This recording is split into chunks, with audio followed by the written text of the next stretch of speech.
welcome everybody. Beautiful sunny day, beautiful morning, lovely light snow for shoveling.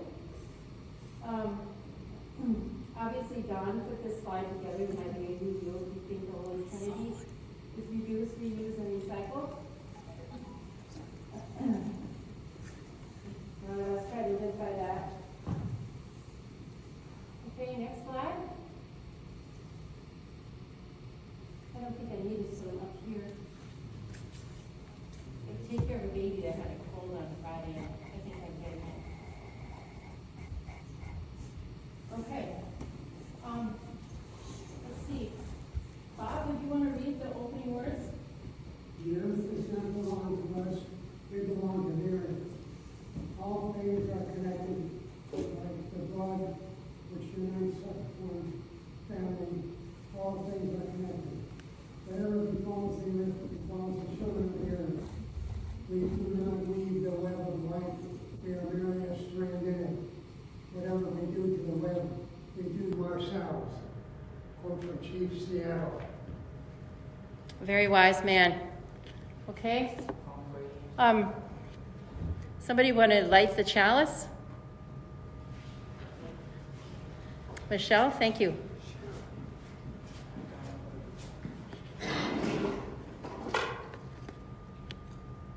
It's always the figuring it out that is the hard part.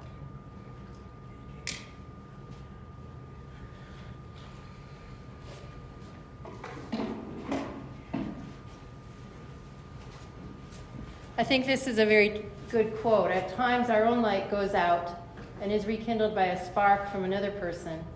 Each of us has a cause to think with deep gratitude of those who have lighted the flame within us. Albert Schweitzer, another great person. Okay, let's say hello to each other.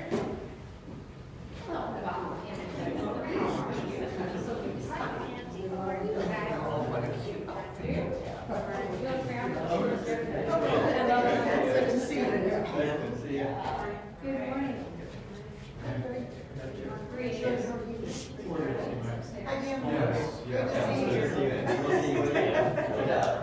Running out of peanuts. Good to see you again.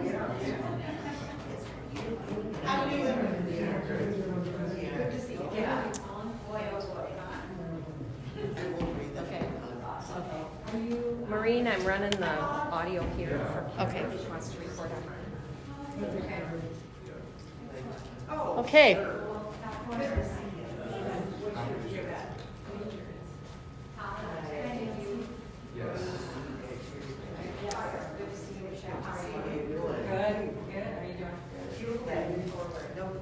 It's sunny.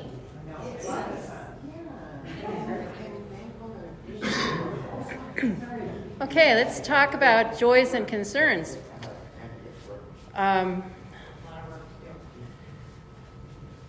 Yesterday was the funeral for one of the nicest, best people, Nancy Miller, our former librarian. And so I'm going to put a stone in for the good she brought our community and the loss that we feel, and hope that her family will be able to move on without her, well, there's no way they're going to avoid trauma, but in solidarity with their family.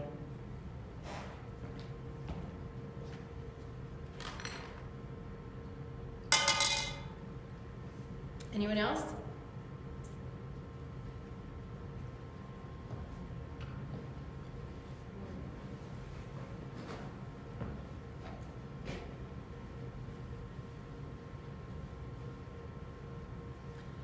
Just in gratitude, because of, we're all aware of the chaos that's happening on a national level.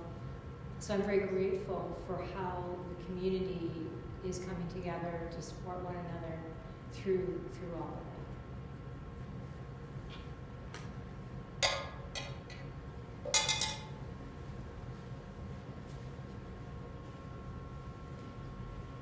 Some of you are aware that I'm struggling through my sister's demise. She's about the same, but there's no hope that she's going to be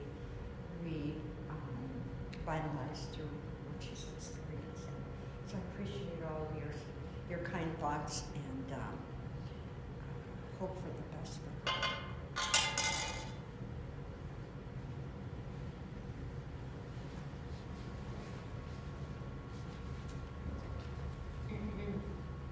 Kind of a joy and a concern. A joy is that I have a lot of really, really good friends, and a concern is that they seem to be dropping like flies. And so many people we've lost this year in our community and in our friend circle. Another friend of mine, so kind of a joy and a concern, a good friend of mine has brain and lung cancer, and it's been controlled, but recently they found another spot in her brain. And she and I are headed to New York on Wednesday morning for an adventure to see some of her friends on the East Coast. We'll be back on this next Sunday because we'll be traveling. But so it's kind of a joy to have such delightful people in our world, but a concern that so many seem to be leaving us.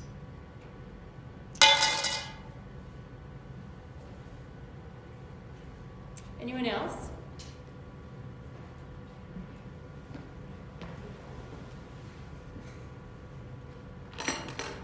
Okay, I'll put the big one in for all the unexpressed joys and concerns.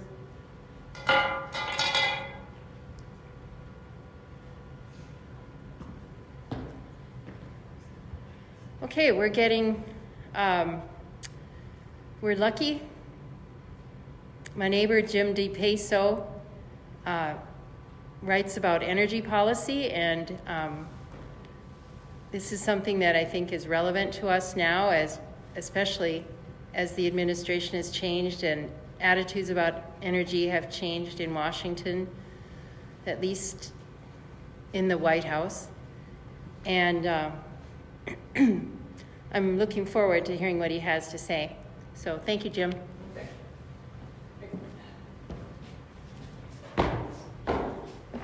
Hey, could we have the first slide? Yeah.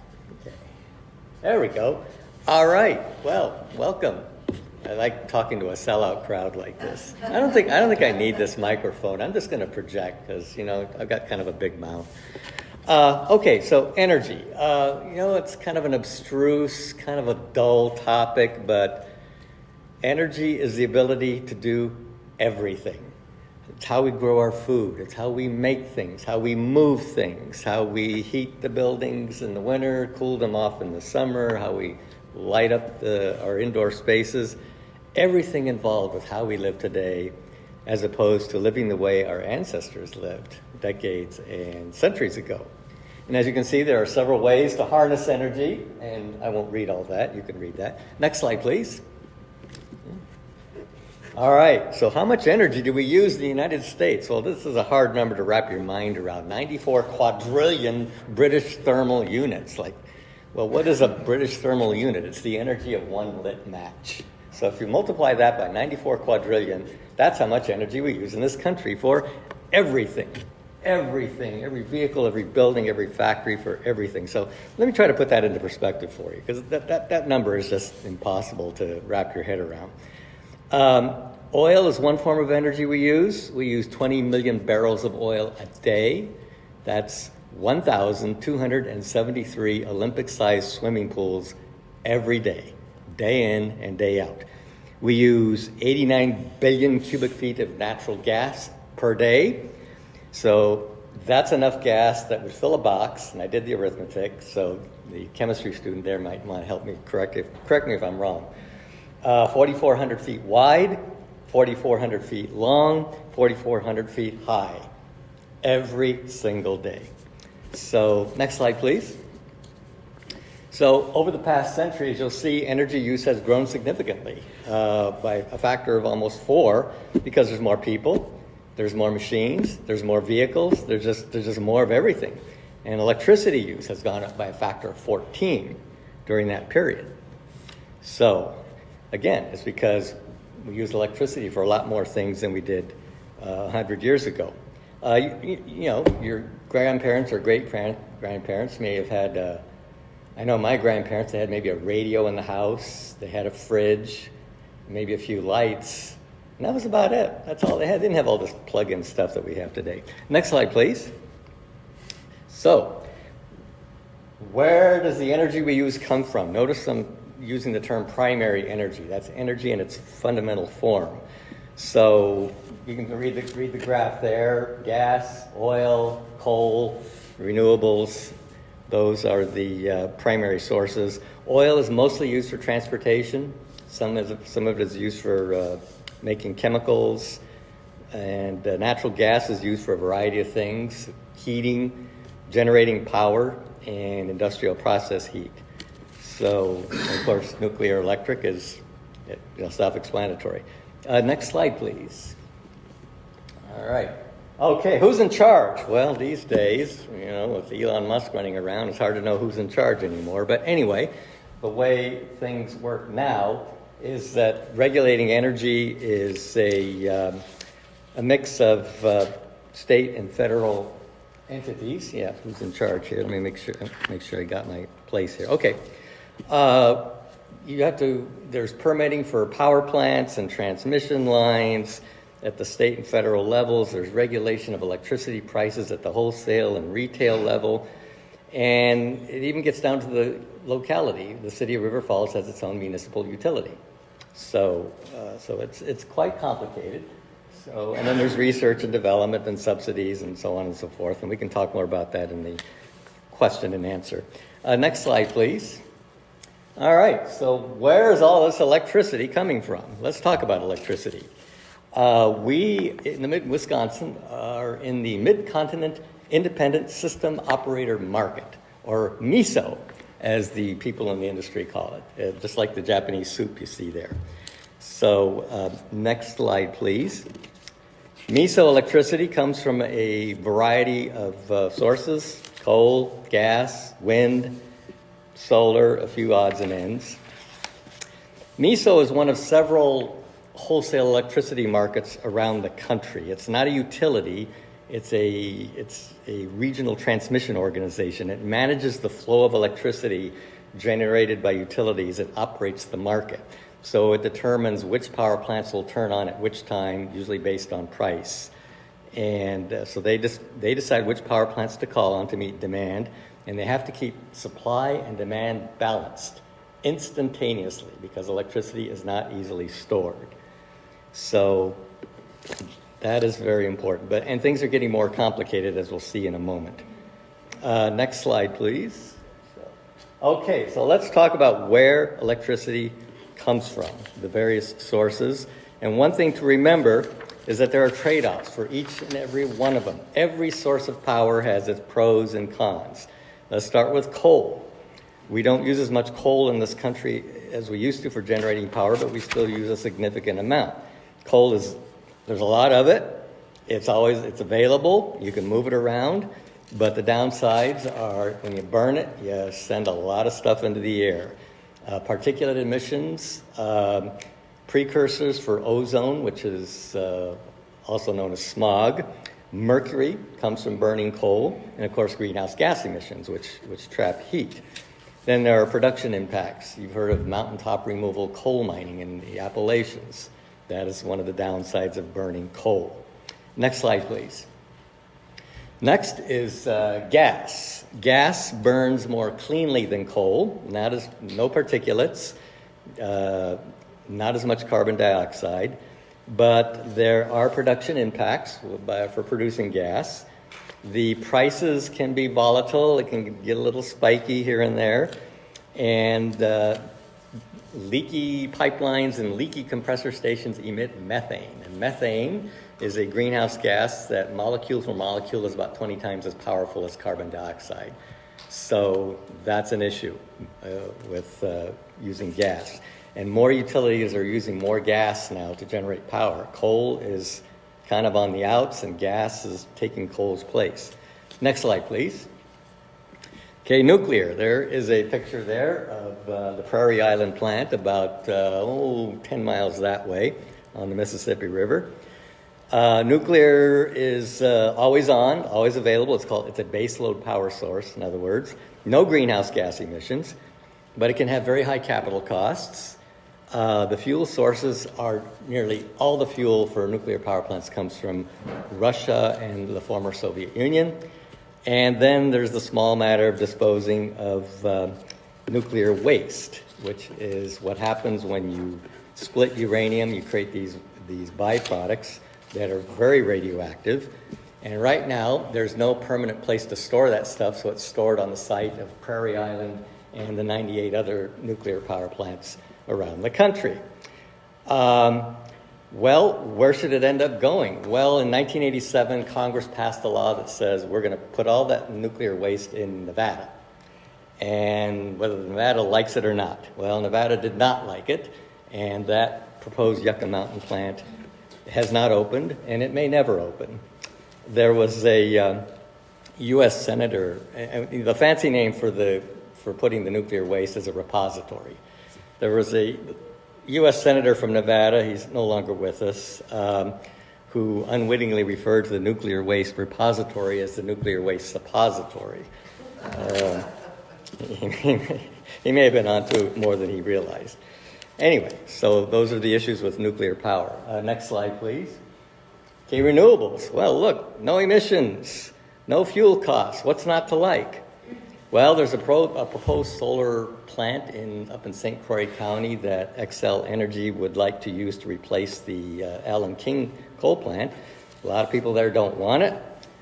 People don't like change. They don't like the way it looks. It uses a lot of land because solar is a very diffuse energy source. There's concerns about lost habitat. An issue with renewables is that, especially solar and wind, is that the generation is variable. You know, when the sun's out, great. When the sun goes down, you can't generate. So the same with wind. So you have to pair it with batteries or some other baseload power source to make it more useful. And renewables are mineral intensive. If we're going to use more solar and wind power, we're going to have to produce or recycle a lot more minerals. A lot of copper, a lot of silicon, manganese, zinc, cobalt, and producing that could be problematic. So reducing greenhouse gas emissions to a net zero level would mean tripling the demand for copper by the year 2040 by one estimate. So let's go to the next slide, please. Okay, the electricity world is changing. Demand is growing up because of AI and data centers. More demand for electric cars and electrifying buildings like heat pumps, for example. The changing resource mix, more wind and solar means operational planning is more challenging. And then extreme weather, wildfires, hurricanes. Let's talk about climate change, which is the elephant in the room. Next slide, please. It's clear that the number of extreme weather events has increased in the last 50 years. Now, part of that's driven by better reporting, but it's clear climate change is a factor according to the Intergovernmental Panel on Climate Change. Evidence of changes in extremes, more heat, more heavy rainfall, droughts, that's all strengthened in recent years. Greenhouse gas emissions, why is that a problem? Carbon dioxide, methane, and there's a few other types of greenhouse gas emissions. They trap heat. The sunlight penetrates down to the earth from the sun, and then the infrared radiates out from the Earth's surface, but then these greenhouse gases are like a cap. And we've known that for carbon dioxide for the last 150 years. Any high school physics student could demonstrate the heat-trapping properties of carbon dioxide, even though some of our political leaders don't care to acknowledge that. And how do we know that fossil energy, coal and gas and oil, is putting carbon dioxide in the atmosphere? How do we know it's not coming from volcanoes or other sources? Well, because the carbon dioxide from the fossil energy sources have a different chemical fingerprint than the carbon dioxide from other sources. So that's how the scientists know this stuff is coming from burning hydrocarbons. Even our new president's Secretary of Energy has acknowledged that in his welcoming remarks when he took office a few days ago, said, yes, burning hydrocarbons puts carbon dioxide into the atmosphere. They just don't want to do much about it. But anyway, let's move on here. So these emissions are coming from a variety of sources. Transportation, of course, driving, using planes, trains, and automobiles. Heating buildings, industrial process heat. Agriculture. manure management, cows belching, petroleum and gas consumption, energy consumption on the farm. Nationwide, agriculture is 10% of greenhouse gas emissions. In Wisconsin, 18%, because we're a very dairy-dependent state. Next slide, please. So, what are the solutions to climate change? As Meryl Streep and Alec Baldwin said in that movie, it's complicated. Energy efficiency is probably the thing that we need to pay a lot of attention to, because the cleanest form of energy is the energy you don't have to use, because you're not wasting it as much. Low and zero carbon energy to produce power, that could be renewables, that could be nuclear power. Potentially exciting source is enhanced geothermal, using the energy of the Earth's heat. It's clean, and its base load means it doesn't go on and off when the sun goes up and down.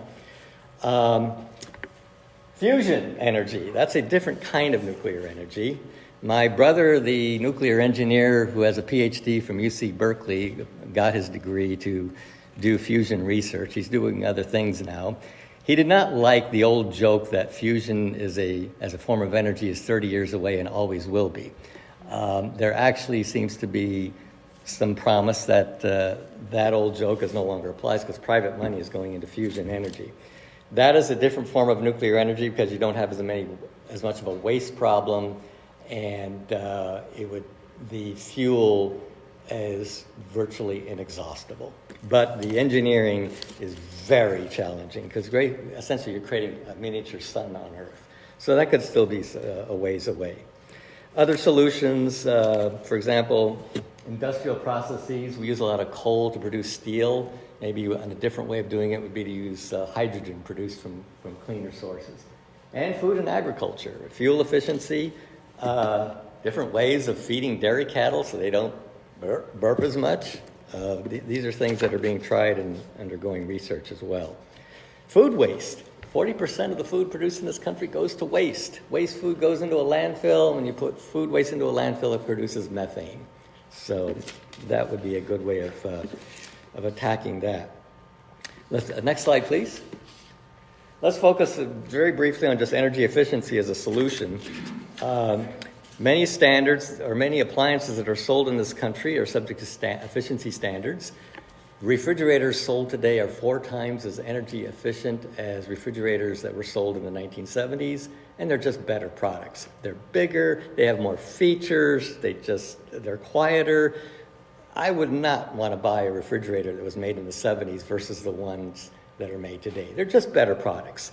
And the reason for that is that those efficiency standards help drive technological innovation. You set a standard, that means the manufacturers have to think of new and better ways of making those refrigerators that are more energy efficient. And that goes for washing machines and lighting, et cetera, et cetera.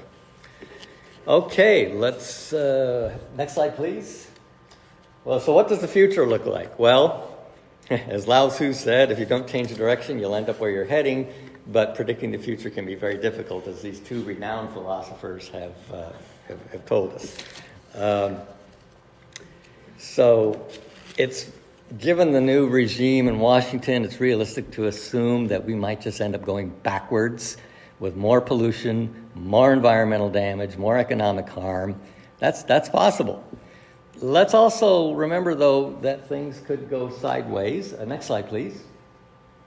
Things could go sideways for the new regime. So you've heard all this stuff about drill, baby, drill.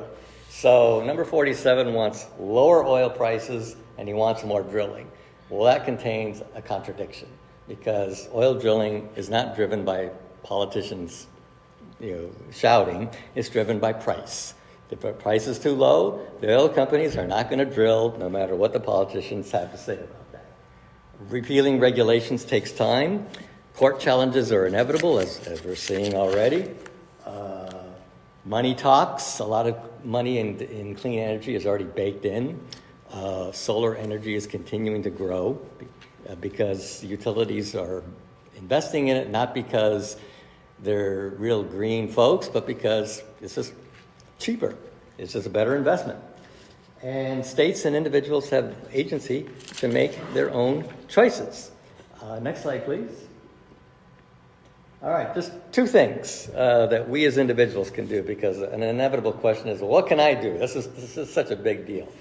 Well, just using energy more efficiently. Focus on Energy is a partnership that the state of Wisconsin adopted with utilities about 20 or so years ago, and you can get rebates and incentives for doing more efficient things. Like Wendy and I installed a heat pump and a high-efficiency furnace a few years ago. We got a nice rebate from the state of Wisconsin in addition to some federal tax credits, which so far the federal tax credits are intact.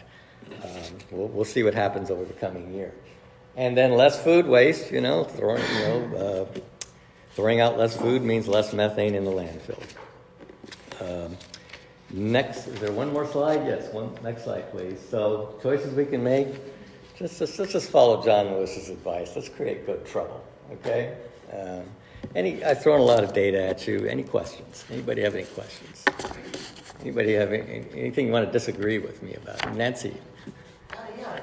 Do you give this other places? And This is the first time. You are the debut audience. So this is the first. Thank you. Okay. So yeah, I mean, Maureen asked me to do this, so here I am. Yes, sir. I've heard predictions about a free energy device absorbing energy from the Earth's magnetic grid. Any information on that? I don't know anything about that. There's always a lot of good ideas. I mean, like absorbing energy from the Earth's magnetic field. Yeah, I'm not familiar with that. So. What would be a good, reliable source of information then? 'Cause there's Well, first thing, an unreliable source would be social media. I would have to. I'm just confessing an attitude here.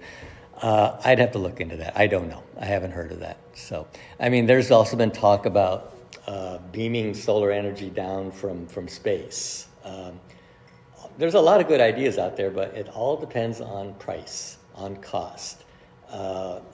If we could figure out a way to harness fusion at a reasonable cost, or enhance geothermal, or finding ways of producing batteries that don't require so many minerals, it all depends on price. If you can get the cost to where it works, then you're great. One more, and then Maureen. On solar production, what's roughly the difference between summer and winter production? It depends on where you are in the country. Like Wisconsin, you're probably going to get less generation here in the winter than you would in the summer. In places like the state of Washington and Oregon, where it's cloudy all the time. But let me tell you something about that. A few years ago, I was at this presentation with a solar guy. You remember the guy I was talking about, who lived in a tiny home? I don't remember his name. But he demonstrated for us that even in December in Seattle, where it's so dark and gloomy, he took a light meter and he turned the light meter on indoors with bright fluorescent lights. Then he took the light meter outside in that gloomy Seattle morning, and there was still a lot more sunlight coming through on his light meter outside than there was inside. So it varies. Places like Arizona, Southern California, Nevada have great solar resources.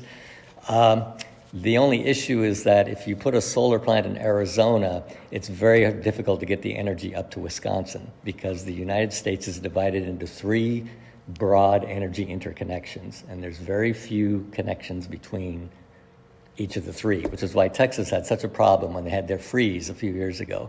They couldn't bring in energy from other parts of the country because of lack of connections. Maureen had a question. Yeah, well, the price of it, do you ever anticipate that they will ever factor in climate change to the price? The way to do that, the best way to do that would be to put a tax on carbon. And you mentioned the word tax, and people in Congress get all heebie-jeebie. Oh, we can't do that. I know the politics of that are just impossible right now, which is why in 2022, Joe Biden and Joe Manchin negotiated the, quote, Inflation Reduction Act. They said, okay, let's encourage all these new energy sources, but let's just give people tax credits. Just pay people to build this stuff. And for the most part, it's been working very well. I mean, there's lots of money that's chasing these cleaner energy sources because of the tax credits. So a key question for Congress this year, are they going to keep some of those credits? A lot of the, of course, a lot of the renewable energy companies are advocating for it. Even big oil is advocating, hey, keep the credits for carbon capture in place. Don't take those away from us. A number of Republicans, not many, a few, have said keep the tax credits because, you know, there's stuff happening in our states that are creating jobs with all these investments. So let's not take all that away and create disruption. But the easiest way to do it would be a carbon tax. But in the United States, that's just not going to happen, at least for the next 2 years. I guarantee you. So, questions? Oh, yes. Yeah. Way in the back. You know, it seems like for decades, nuclear power always kind of comes up. Yeah. And now when you think about, you know, the aspects of renewable Mhm. and all of the minerals Yeah. that are needed, mining, you know, we Mhm. go back to that. Do you have a kind of newer perspective on like recycling minerals versus nuclear? Recycling minerals is part of the answer. If we're going to really ramp up renewables, it's not a complete answer. You're still going to have to produce some minerals. And so there are obviously there are impacts with that. There are ways of recycling battery minerals. There's a company in Nevada that's doing that right now. They take the car batteries and, you know, pull out all the valuable minerals and recycle them. But we have to that industry has to be stood up. So it is part of the answer, but if we really ramp up wind and solar and electric cars, it's not a complete answer. You're still going to have to produce some minerals to do this. Now, nuclear, you have to produce fuel. Right now, that's uranium. And right now, that's coming from Russia and the former Soviet Union for a lot of reasons. That's not a good idea. Canada has a lot of minerals, uranium, so they'd love to sell it to us if they don't get charged a tariff for it. But as I said, all these sources have trade-offs. How about Europe and storage of spent fuel? You know, there seems to be a big embrace in Europe. Yeah. There without. Well, the way they did it in Finland was much smarter than we did it in this country. Finland engaged communities, and they slowly engaged communities to say, here's what we need to do. Here's the problem. We got to put this stuff somewhere. Which communities would be willing to think about hosting this in exchange for some benefits? Let's work together. We'll explain to you everything that's involved here, and we'll get buy-in through a respectful, collaborative process. That did not happen in this country. In 1987, Congress passed a law saying it's going to Nevada whether they like it or not. And of course, Nevada said, you know, whether you're a Republican or a Democrat, that's an easy sell in Nevada is to oppose Yucca Mountain. And that's why 40 years later, it's still just a hole in the ground. And it may be decades. But eventually, this stuff, it has to go somewhere. There's 90,000 metric tons of spent nuclear fuel sitting at Prairie Island and at Point Beach on Lake Michigan and at 97 other plants around the country. And as we continue to use fission power, that will continue to expand. And the dirty little secret is that even if you open Yucca Mountain today, you'd have to open up another one somewhere else in the country to hold the spent fuel. So, yeah, it's a problem. So, no easy answers. Maureen. Well, I worked with a guy who was a nuclear engineer, and he said that they were going to be able to start mining the spent fuel Yeah. for uranium that might be still usable. Recycling. Yeah, that is a possible answer. The French are ahead of us in that because France gets about 50 to 70% of their electricity from nuclear, whereas in our country the percentage is about 20%. It is possible, it's doable to extract usable fuel out of the spent fuel. There are costs involved. There are proliferation risks because buried in all that spent fuel are things that you don't want bad actors to get their hands on. And again, it all gets down to price. Yeah, the engineers could do it. Would it be more economical to recycle the nuclear fuel versus using virgin fuel? Gets down to the price. Yeah. Questions? Maureen, again. Keep going. You said that River Falls has its own municipal utility, The city. the city, The- and do they buy? They buy from the market. Yeah, they do have those their power plant with the 2 dams, and they have some solar, but they have small municipal utilities usually buy. A few of the really big munis like LADWP and Seattle City Light, they generate their own. But for a lot of these small munis around the country, they buy from the market. And so that's very common. Like our utility here, Pierce Pepin, they buy from the Dairyland Power Cooperative, which generates from coal, wind, gas, various odds and ends up and down Wisconsin.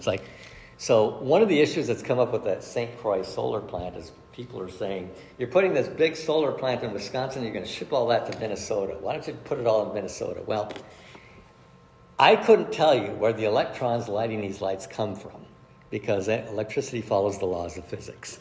Maybe coming from a coal plant in Wisconsin, maybe coming from a wind farm in South Dakota. Depends on which plants are running via MESO's direction at any given moment. Electricity goes where it goes. You can't build a power plant in Wisconsin and confine the electricity to Wisconsin unless if you're connecting it to the grid. The physics just don't work. Texas tried to do that. Well, the problem with Texas, yeah.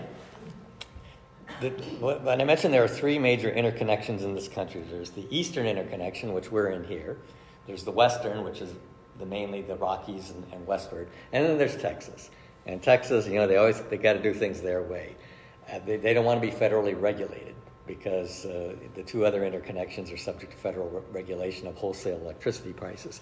They don't want to be regulated. So, okay, fine, you have your own little market. Now, when they had their big freeze in 2021 or 2022, and people were freezing to death in Austin and San Antonio, and pipes were bursting everywhere, the wind turbines in Texas froze, the gas plants froze, the coal piles froze, even the nukes were having problems in Texas.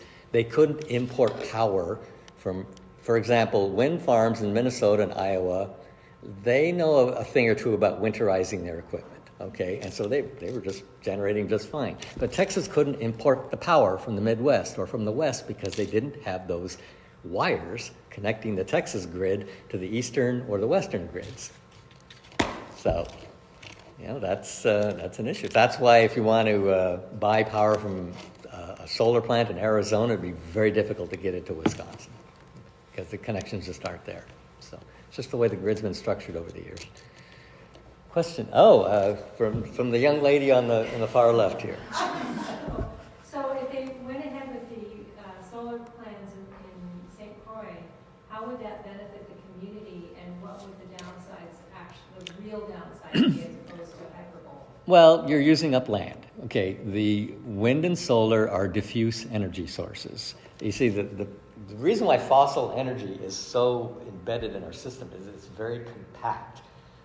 There's a lot of BTUs in a gallon of gasoline or a lump of coal or in a uranium pellet. Solar energy is very diffuse. You have to use up a lot of land. And so people don't want to look at it. They think, and that's a matter of taste. It's ugly. If you think it's ugly, you don't want to look at it. There's feared impacts on wildlife habitat. That's an issue. That's legitimate. There's some bad information out there that solar panels cause cancer. No, not really. That's been studied, and that's just not true. If we do depend more on solar and wind, there will be a waste stream. Eventually the solar panels will wear out. They'll have to be replaced. What do you do with all that waste? Well, you try to recycle some of the precious metals that are in there, but a lot of it's glass, and so you might have a landfill problem, especially with those big wind turbines, the really big ones. A lot of metal in those things. We don't have a system in place to, a recycling industry in place yet to collect that stuff and reuse it. So some of that stuff may end up in the landfill. That's a legitimate issue. But there's no emissions, no particulate emissions that get into our lungs, no ozone precursors that create smog, no greenhouse gas emissions. So what's important to you? Well, as I understand it too, Yeah. They're gonna have to build new transmission lines. But So that, that's why they wanted to locate it where they want. yeah, Excel, they're trying to save some money. But if we're going to depend more on wind and solar, we're going to have to build things in this country, folks. We're going to have to build power plants. We're going to have to build transmission lines. There's no getting around that. Things take a long time to build in this country. There is a transmission line called Sunzia between New Mexico and California. It took them 17 years to get their permits. That's just too long. I mean, because the money's going to dry up if permitting just takes forever. During the middle of the Depression, we built, the Empire State Building, the Golden Gate Bridge, and the Grand Coulee Dam in the middle of a depression. So if we can do that in the middle of a depression, we can build things now when we're a far more prosperous country. So, Maureen, you get the prize for most good questions. On Thursday, my watershed group met out at the Peterson Family Dairy, Mm-hmm. out on 29. Mm-hmm. And the governor came. Governor Evers came. Great. Right, he was there to talk about groundwater. Mm-hmm. But, the Peterson family farm is the one that's putting in that manure digester. Mm-hmm. And there wasn't too much talk about it, but when Brad was explaining to the governor what they were going to be using, he said that they would be using a lot of food waste. Mm-hmm. And so I don't know, anyway, you're taking manure Mm-hmm. and you're taking food waste and you're turning it into a product that can be spread on fields, Mm-hmm. and you can turn it also into gas. Mm-hmm. And turn it into electricity. So what is your feeling about manure digester? Well, as Meryl Streep and Alec Baldwin said, it's complicated. The benefit of a digester is that you're creating those byproducts, because the cow poop's got to go somewhere. They produce. I read somewhere a dairy cow produces 100 pounds of discharge a day. Anyway, it's all got to go somewhere. So why not put it to beneficial use? If you create the gas, which is methane, natural gas is a marketing term for methane. That's what it is. And when you burn methane, you create carbon dioxide, but carbon dioxide is less greenhouse gas intensive, less of a heat trapping gas than methane is. So that's beneficial. The downside is you are, by building these things, and hopefully we'll keep our dairy industry going long into the future, there's an argument that you're perpetuating dependence on fossil fuels by building these digesters. So, well, because you're creating a byproduct gas, methane. You put that into the pipelines and you ship it off to the market to be burnt for producing power, for heating buildings, industrial process heat. So that's one argument against it. I'm not necessarily, I kind of blow hot and cold on these digesters. I really like what they did in Maiden Rock, which was adopting an operations ordinance where the community will have some say in how these concentrated animal feeding operations are managed. So, and one of the issues is in the biogas digesters. Not everybody's on board with them. So, and I get that. So, but I think that there's plus sides to them too. But that's just my opinion. Anybody else? I've worn you out, really? All right. Well, there's a lot, and I just scratched the surface. Here, and energy professionals could find ways of poking holes in what I said. I oversimplified things, but we only have 30 minutes, and it's already 11:20, and there's other things we got to do. But anyway, thank you all. You'll have to go back.